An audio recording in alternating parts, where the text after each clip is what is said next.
কি হো ভাইয়া, বাবার কাছে দাবি করতেছো এই 15-16 বছর বয়সে একটা আইফোন একটা বাইক লাগবে। হ্যাঁ, বাবা যখন বলে আমি দিব না বা আমি আমার দ্বারা হবে না, তখন তুমি ঘরের জিনিসপত্র ভাঙচুর করতেছ। চলো, তোমাকে বলি তোমার বাবা তোমার জন্য কি কি করছে। যখন তুমি তোমার মায়ের গর্ভ থেকে হইছ, তখন তোমার বাবা না হয় এই দেশ ত্যাগ করে প্রবাসে চলে গেছে, না হলে কোনো কর্মস্থানে চলে গেছে। হ্যাঁ, তোমার যৌবন আর তোমার শখ মিটানোর জন্য তোমার বাবা নিজের যৌবন আর নিজের শখ ত্যাগ করছে, বুঝছো?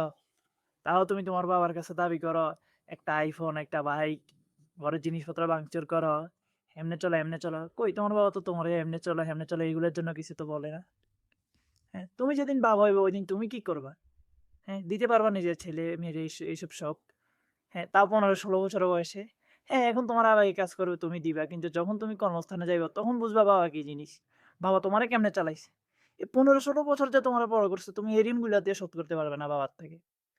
বাবা তোমার পাতায় সবচেয়ে বড় মহানায়ক থাকবে তখন, বুঝছো? বাবা এমনিতেও তোমার পাতায় সবচেয়ে বড় মহানায়ক, হয়তো তুমি বুঝতে পারতেছো না,